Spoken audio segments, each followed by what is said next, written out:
I'm Dave Baker.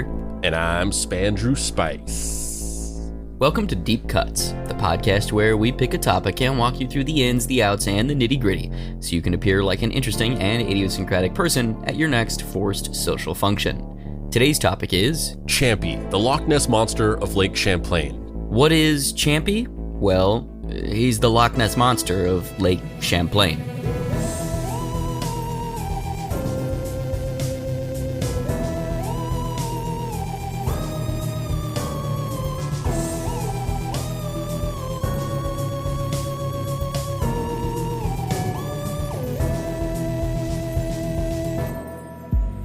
Act 1. He's the best around?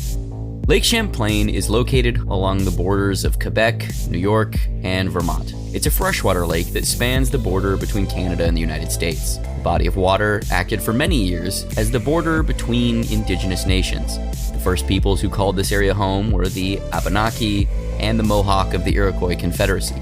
Original indigenous names for the body of water include Pitawagaks, Pentabok, and Bidawabagak. However, the anglicized name that has been used since July of 1609 is Champlain, named after the French explorer Samuel de Champlain. While surveying the location in 1609, Samuel de Champlain wrote that he had encountered some kind of creature in the lake's murky depths. This monster, he claimed, was approximately 5 feet in length and as thick as a man's thigh. He also claimed that it had silver gray, armored scales, and that he could not penetrate it with a knife. The beast had a supposed jaw that could open 2.5 feet in length with sharp fangs and teeth on its interior. Champlain is quoted as having said, "There is also a great abundance of many species of fish. Amongst others, there is one called by the name chassaroo, which is of various lengths, but the largest of them, as these tribes have told me, are from 8 to 10 feet long. I have seen some 5 feet long, which were as big as my thigh, and had a head as large as my 2 fists, with a snout 2.5 feet long and a double row of very sharp, dangerous teeth. Its body has a good deal the shape of a pike, but it is protected by scales of a silvery gray color and so strong that a dagger could not pierce them." I almost went for a French accent on that, and I decided against it at the last second. what if we just started doing the podcast in French accents? That's what we should have done when I was in France. We should have just done the whole show as I'm French Dave and you're French Spandrew, and we just did it like this. The indigenous peoples of the Abenaki and the Iroquois. If we just committed to that and I just did a British accent for when I was in the UK, wherever you are geographically, you just become that. I'm into it. Which then the moment that it's Dave goes to Africa, it's oh no, never mind the bit. The bit's dead, the bit's gone, the kayfabe's gone. I mean, I don't know. I think I could probably pull out, what's that movie, Blood Diamond, where Leo DiCaprio has a South African accent? I could probably pull that off, right? Yeah, you could do the South African accent, sure. Yeah. That's not that different from my terrible Australian accent or something. It sounds more like a New Zealand accent. The indigenous peoples of the Abenaki and the Iroquois also have their own legends of creatures and great horned serpents that live in the waters of the lake. Specifically, the Abenaki refer to a creature called the Gitsog. Many contemporary historians have proffered that the explorer and First Nations residents were probably both encountering what are called garfish. You want to describe this fish, Spandrew? Yeah, it's just a shittier swordfish. It is a shittier swordfish. Get this thing out of my face. It doesn't have the fin of a swordfish that goes up on the top of its head, but it does have a very long, weird-looking snout. Yeah. But not quite long enough to be, impressive and define it. A swordfish is, it's called a swordfish for a reason, because it looks like it has a fucking sword on its face. I mean, you see it, you're yeah, this fucking fish has a sword on its face, which is probably what the first guy that saw one said. And then they were that's what we should call it. But this is gnarfish or garfish or whatever the fuck it's called, because it's you just see it and you're just gar. That's all that's coming off of this thing to me. However, this legend of the large aquatic creature calling the waters of Champlain home would grow and evolve over the next few hundred years. In 1819, the Plattsburgh Republican ran a story of a man named Captain Crumb. I'm not making this up. There's a heavy chance that the next sentence of this is he was in the KKK, but for now, in my ignorance, I love Captain Crumb. He's my hero. Right. It was aboard a scow on Bulgwaga Bay and reported seeing a 187-foot-long seahorse, claiming that it reared its head out of the water something close to 15 feet. He claimed that the monster had 3 teeth, yellow eyes, and a white star on its forehead.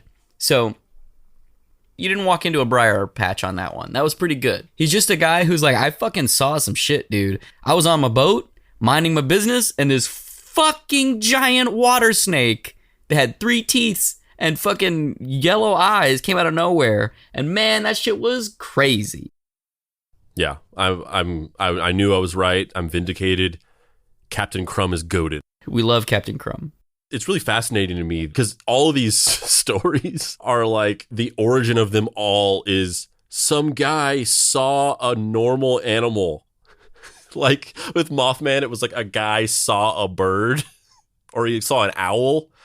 And then like mermaids is like the weird one where I don't know how you see a manatee and you're like, it looks like a beautiful maiden, but some guy saw a manatee. Nah, dude. It's because that dude was out at sea for 7 years and he was just horned the fuck up. He was just super horned. He was on that manatees look fuckable level of horny. Dude, he was out there and he was like, I have not seen anyone that is not one of these smelly ass other sailor dudes. I will fuck that. Whatever that is, I will fuck it. And then he fucked a manatee and like one of the cabin boys saw him and was like, oh God, gross. And he's like, it's a woman, I swear. A half fish woman. They're like, wait a minute, but doesn't that mean that you fucked the fish part? And he shot him. I was just going to say, this is the same thing where it's like some guy saw like a pretty normal fish and thought it was like a beast. And it's so interesting because in all these situations, the creature is either significantly smaller than what it ends up being described as. Like they describe this large sea monster or a giant winged beast, and then it turns out to be like this tiny little animal. Or in the case of the manatee, it's like just so fundamentally different. It's like you're saying that you saw a woman in the water and it's just this giant fucking bloated sea creature, you know, just the power of the human mind to like project whatever you want to see on something when you're like full of adrenaline or like super scared. It's fascinating to me specifically because of how small the things are that they saw that they thought were these giant beasts. Like I get like you're out at sea and you see something and you just think it's like a fucking demon because you're back in the 1800s or whatever and you haven't seen all these animals because they haven't been discovered. But the fact that they see these tiny little animals and they think that they're like these giant monsters is crazy to me, that the human brain can like do that. The fact too that this specific version of the we're encountering something in the wild and it takes on a mythic proportion is like, look, Loch Ness, who knows? Maybe the Loch Ness monster fucking kills people. We don't know. But at least it's named after the place, right? It's the Loch Ness Monster. Whoa, monster, crazy. Champy? Yeah, Champy sounds like Fudgy the Whale. Like it sounds like a mascot for some like tuna brand or something. It's like, oh, Champy. Yeah, it's Champ. Oh yeah, we love Champ here. In 1873, the New York Times ran an article that told the story of a railroad crew that had seen the head of an enormous serpent in the lake. Later that year, Clinton County Sheriff Nathan H. Mooney claimed to have seen a massive 35-foot-long water snake. And then in August of that year, W.B. Eddy literally ran into Champy with a steamship. Once again, in an ideal world, they never carved Mount Rushmore on that mountain. In an ideal world, that just never happened. But in the scenario in which we did do it, it should have been Captain Crumb, Nathan H. Mooney, and W.B. Eddy on that mountain. You don't have to convince me. The funny thing is when I was writing this script, I was like, are these all names of characters that I came up with? Like, what? These are like goofy ass names that I would write. His name is Captain Crumb. Like these other names are good, like Nathan H. Mooney and especially W.B. Eddy are good names, but they're like a first and a last name. His name is Captain Crumb, which implies that either his first name is Captain or that he just goes by Captain Crumb, like Madonna or something. Like he just has like a moniker. P.T. Barnum, based off of the hype from all of the Champ sightings, would offer a $50,000 reward to anyone that could bring the serpent to light and install it permanently in his touring show.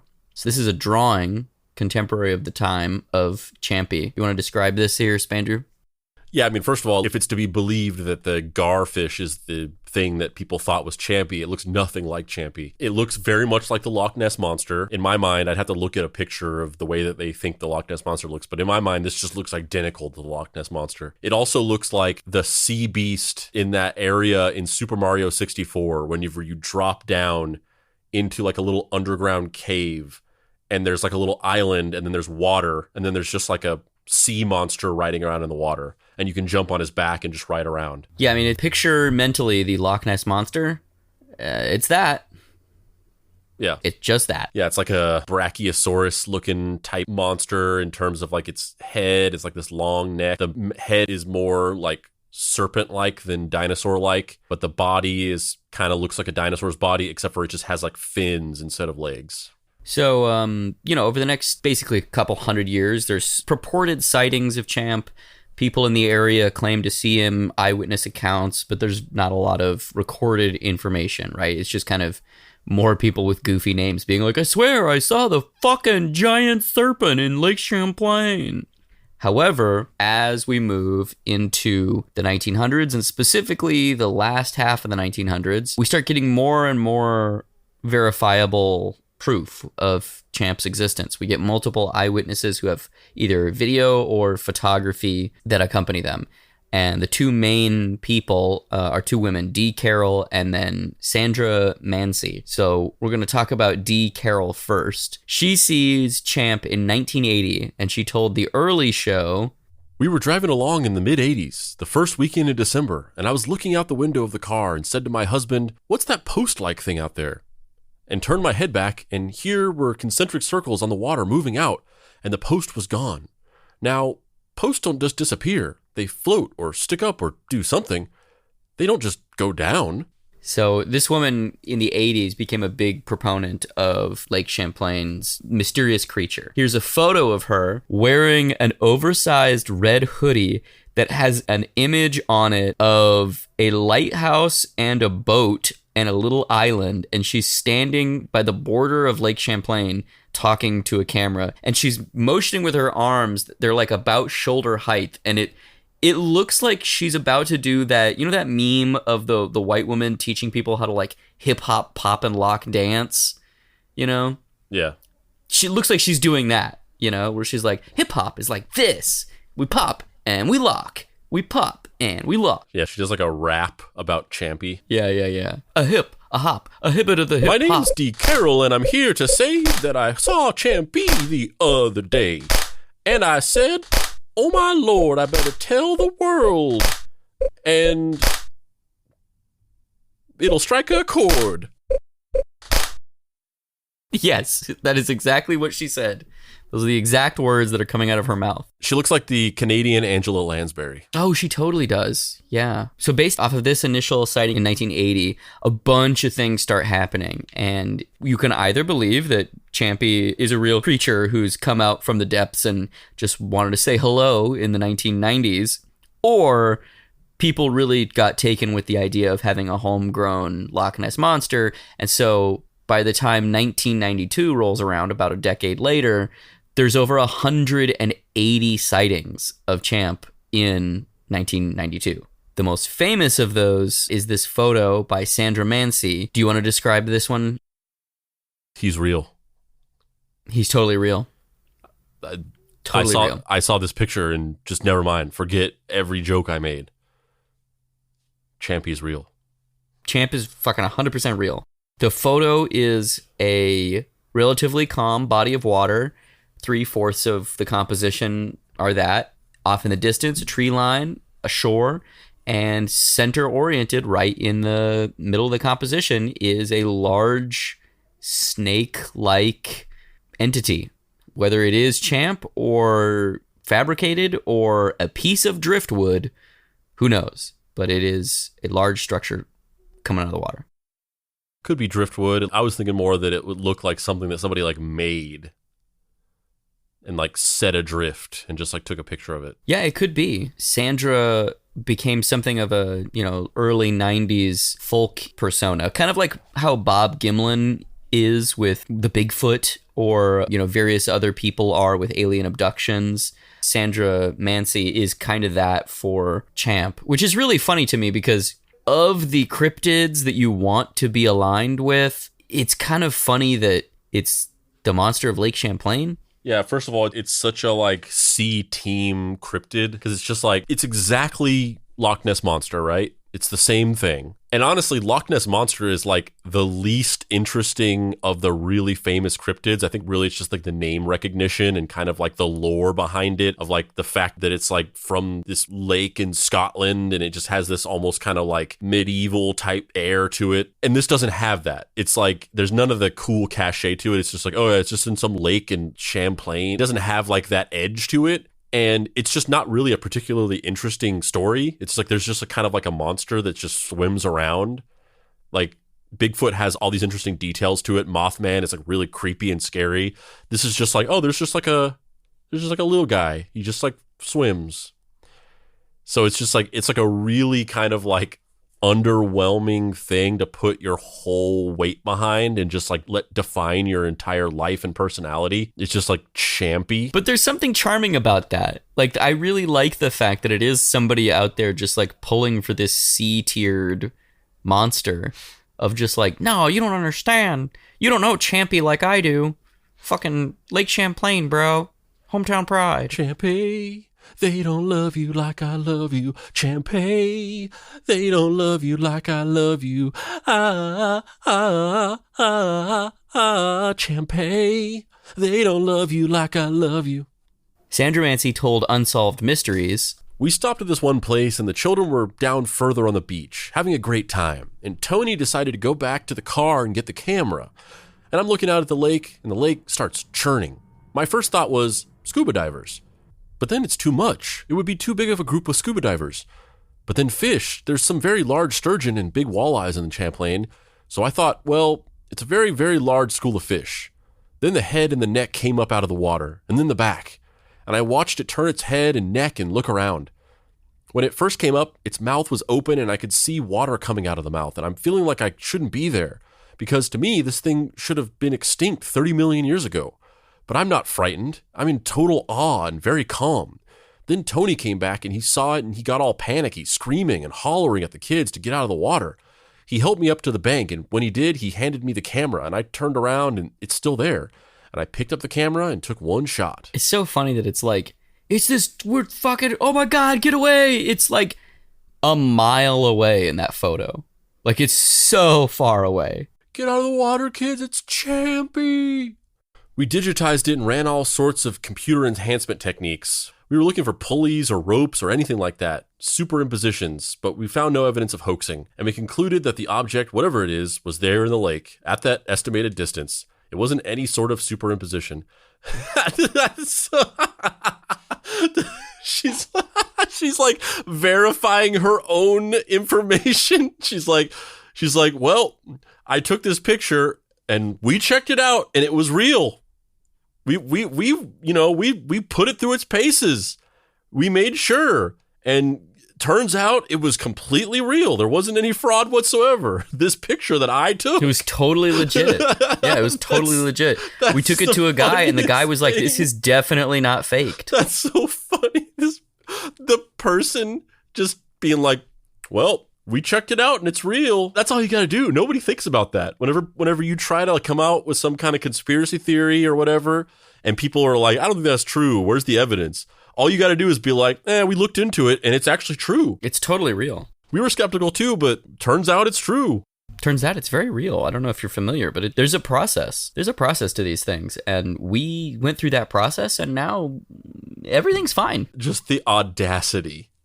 The audacity of coming out with this picture that you took with this claim of this monster and then just in the same breath. And we actually tested it out and it's true. I mean, it's funny too, because usually the scams or people that are trying to pull the wool over everybody's eyes, either they're a little bit more subtle or they are just true believers. So maybe she's a true believer, who knows? But the Bob Gimlin Patterson tape situation where he got manipulated into being a true believer 100%. It's not even subtle that's what happened, right?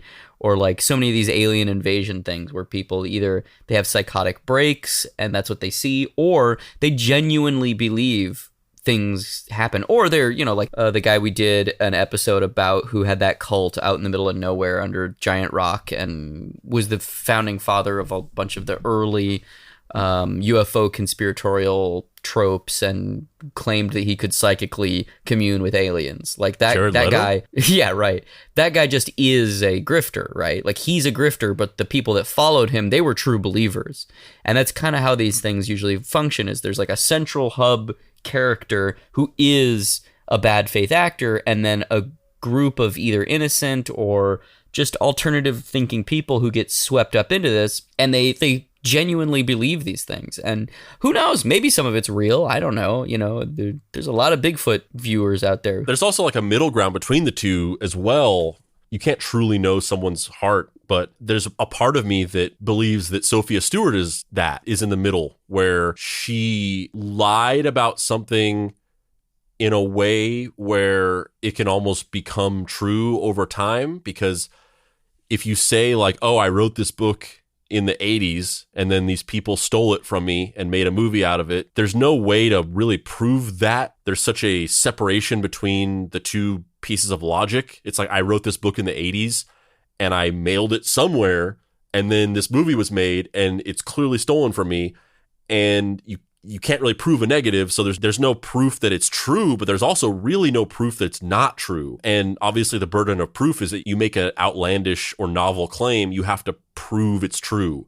But for certain types of people, the opposite is also true, where it's like, you can't prove that I'm wrong, so maybe it is the truth. And then you have enough people validate what you're saying over time, eventually you can start to believe it. You could be like, man, like I said this and I kind of was making it up, but everybody believes me.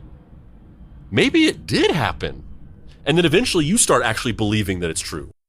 Yeah, I mean, I think specifically with Sophia Stewart, which we did an episode about forever ago, she's a woman who claims that The Matrix and The Terminator were both stolen from her, is that she's mentally ill, dude.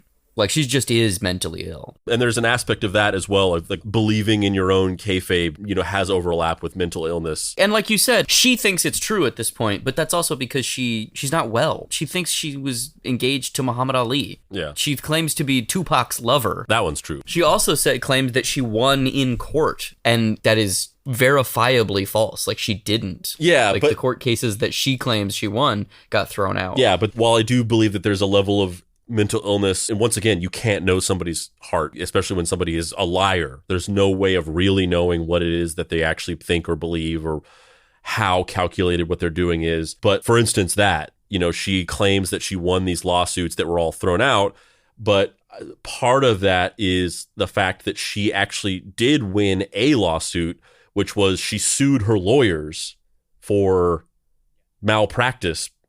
So she basically went to court to try to do this court case. All of her court cases got thrown out. And then she turned around and sued her lawyers and were like, these guys fucked me over and I lost these cases because of them. And then she won that. And so if you Google search her, you can find a court case that says Sophia Stewart won this one. And if you aren't super diligent, or if you don't really understand court documents very well, you could very easily just Google that, see that, and be like, oh yeah, she won. It's right here. And then she uses that to her advantage to tell people that she won. And if people look it up, they'll find that. And then they think that means that she won. So there is a level of how calculated is it? I'm sure there's a level of mental illness, definitely. But there also is but maybe she is kind of doing this more purposefully than you might imagine. And she is just a total grifter and she knows what she's doing. I'm curious what you're going to think about Sandra Mansi. Let's watch this interview with her and let's see what your thoughts are on the vibe that she gives off. Is she giving a Sophia Stewart or an Andrew W.K.? We were on a dirt road and we stopped and we walked across the field. Now there's nothing in sight. There's no housing. It's a very rural place. And I went down the bank and I'm sitting on this great rock down there watching the children and just enjoying the day. It got kind of strange out there. It was like turbulence in the water. And then something broke the surface of the water. And even then I'm thinking, wow, that is a fish. But was it? What many people believed Sandra Mancy saw and photographed that day was Champ, a lake monster that has intrigued and fascinated people for centuries. I got it when it had just turned over its back. And I put the camera down and I'm watching it. It went down like this, went down, and then disappeared. So we sent it out to the photo mat. That's how unassuming it was. And when we got it back, we looked at the photograph and it was, oh my God. What did we see? Descriptions of Champ vary, but a common belief is that it is a large, wide-bodied, dinosaur-like creature with smooth scales and a long tail. There have been over 300 sightings throughout the lake. We finally decided that we needed to have this authenticated before we make it public. And it went to the optical college, and they proved that this photograph was genuine, never doctored, it is what it is. It is absolutely authentic. We have records that show that starting from the 1800s, there were newspaper reports of Champ. And then another blip around 1970 and the early 80s. The Native American people also have oral history on Champ. You get the idea. This is basically everything we've just been through. We decided that before we went public with this, we had to make sure that it was accurate. So we sent it off to the double secret prover society of experts that know stuff that's true, and they verified that it was real. I mean, they did. I don't know what you're complaining about. They verified that it was true, and that was really Champ. I mean, I know. Yay, nay, not into it, want to give her a smooch. No matter what, I want to give her a smooch. I don't care who you are. I don't care where you're from. I don't care what you did, as long as you love me. I live by those words. She comes up to me as a pretty run-of-the-mill, like, this lady is lying. She doesn't seem crazy to me. She seems like she just had an idea to fucking get on the news, and she made this story up. Yeah, it's so interesting to me, the down-home quaintness that so many of these cryptid enthusiasts have. The like, well, golly gee, we were just walking down the creek, and we just saw them there beasties, and we was like, God damn, that there's a beastie. Quick, get the camera. All right, now we got this photo of the beastie. They all kind of have that vibe to them. And so there's just different versions of like, oh, this guy's being manipulated into thinking that's a beastie. This person's in on the joke, or this person's just straight up lying. To me, Sandra, I feel like she's probably a little bit more in the middle. I don't know if she was manipulated into it because, again, this story is so small scale that there's not a lot of entrenched dogma or mythology in the way that Bigfoot or some of the other cryptids have. Where like, yeah, I don't know. I mean, personally, I don't see Champ being real. Some of these other things, I'm like, there's so much here. There's something's going on. Champ, I don't know. I like that people are obsessed with Champ, but I don't know that I think that it's real. Here's the thing, and we've said this a million times on this show whenever we talk about these subjects, but like, I don't not believe in aliens, and I don't not believe in potential aspects of our world that are just undiscovered and we just don't know about, that are just kind of like somewhere out there. I mean, we discover new species of animals all the time, especially like deep under the sea where just there's a large area that's unexplored. I don't disbelieve that there could be some prehistoric creature that has survived in some deep depths of the ocean that we just have never seen before. But even if hypothetically some of these urban legends or cryptids or whatever you want to say they are real, that even more means that there are a bunch of them that are like fake hoaxes that people cooked up to try to gain fame and money.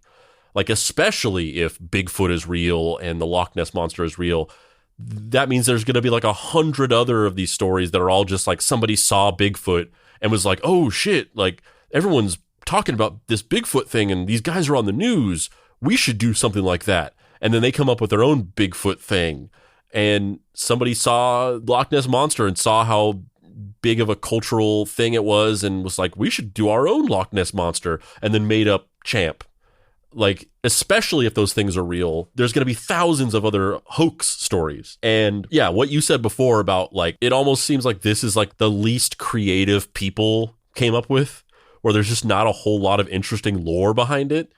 It's just like, yeah, we just like saw this little dude and he was just a swimmer. But I kind of love that though. It feels like a pre-internet cryptid. You know what I mean? It's like every other cryptid got so much weirder and more interesting once the internet got involved, because everybody could share accounts, and also people who are bad faith actors who don't believe that the cryptid is real could just throw random things into the mix, which sometimes got fully subsumed up into the mythology of the cryptid.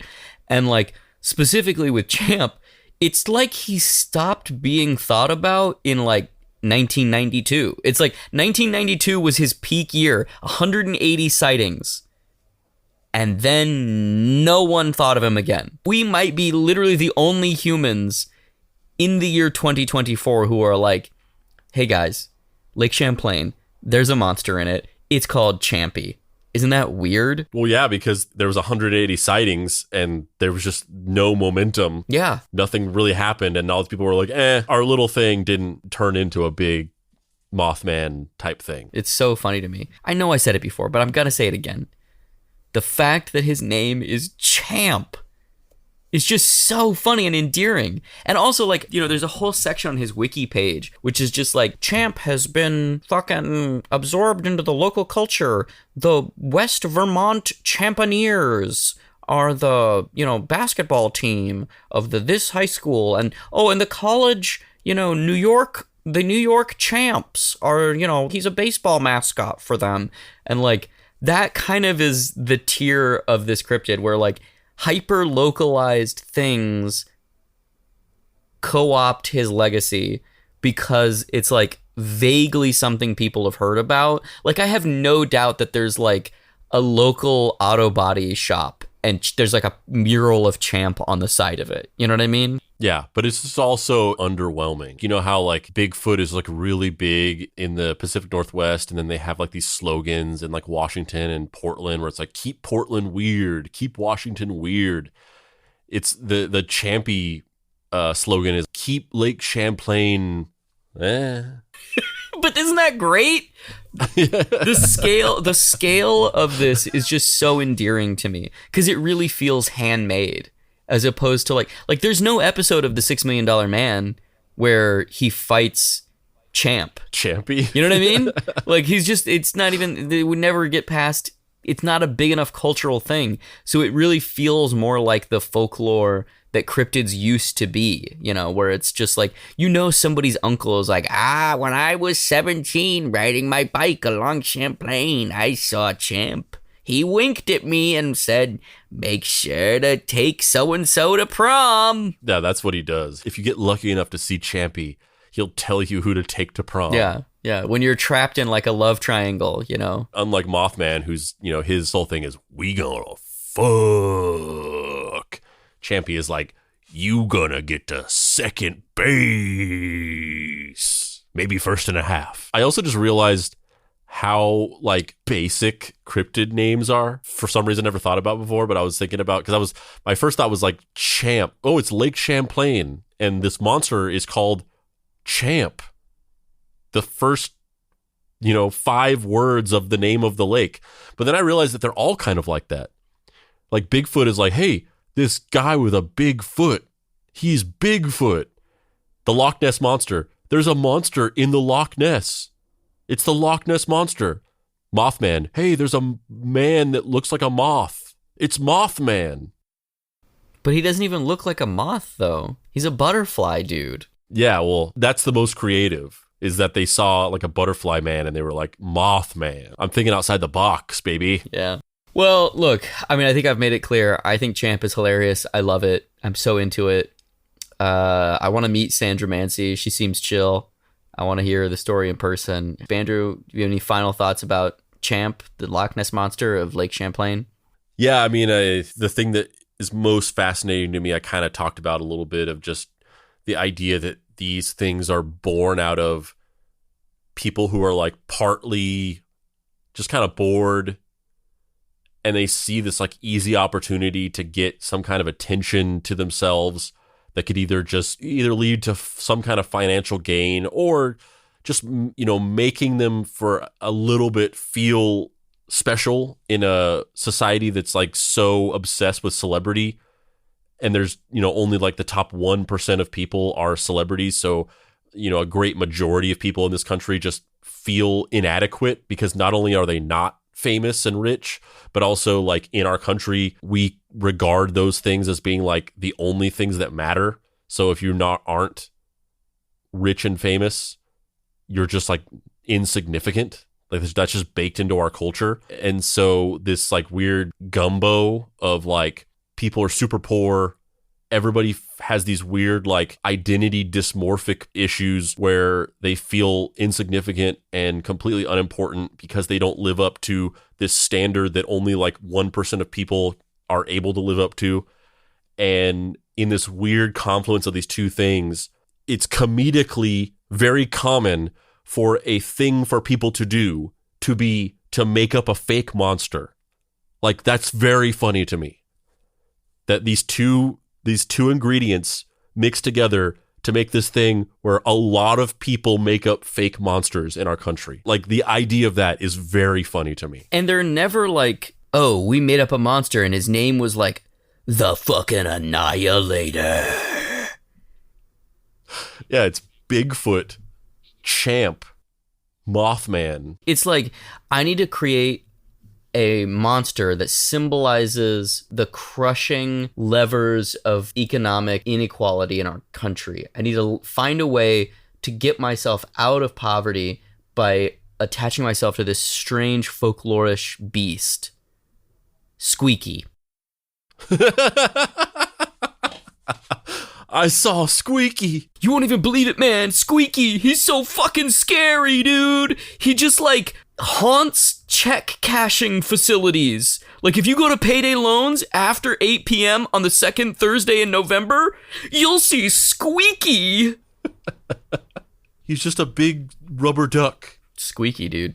Squeaky. He's real. I believe. I want to believe. The truth is out there. Squeaky. The truth is out there. Yeah. Justice for Squeaky. Justice for Squeaky. Yeah. On that note, I'm Dave Baker. And I'm Spandrew Spice. You can find me online at heydavebaker.com or xdavebakerx on the socials. Please go buy my book, Mary Tyler Moorhawk. It's been getting some good reviews, guys. I won't say what those reviews are because it sounds self-aggrandizing when I talk about it a lot, but I'm just going to say it's been getting good reviews. So go check it out, Mary Tyler Moorhawk, wherever comic books are sold.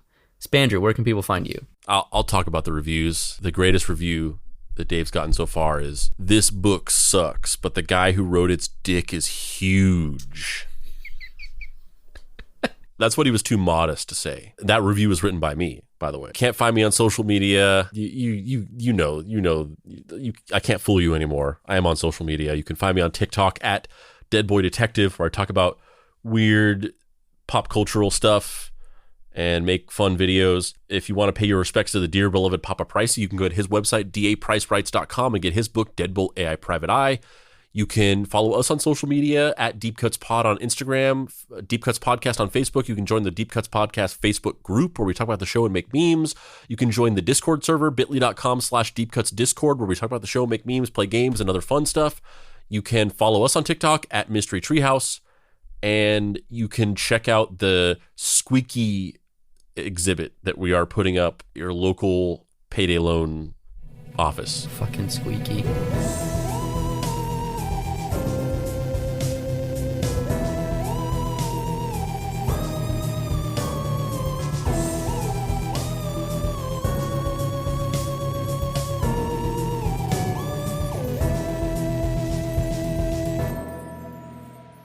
Deep Cuts is a production by Boy Genius Media. If you'd like to find this show and others like it, please visit boygeniusmedia.com or deepcutspod.com. If you want to join in on post-episode discussions, please join the Deep Cuts Podcast Facebook group. Finally, subscribe to our YouTube channel for additional video content.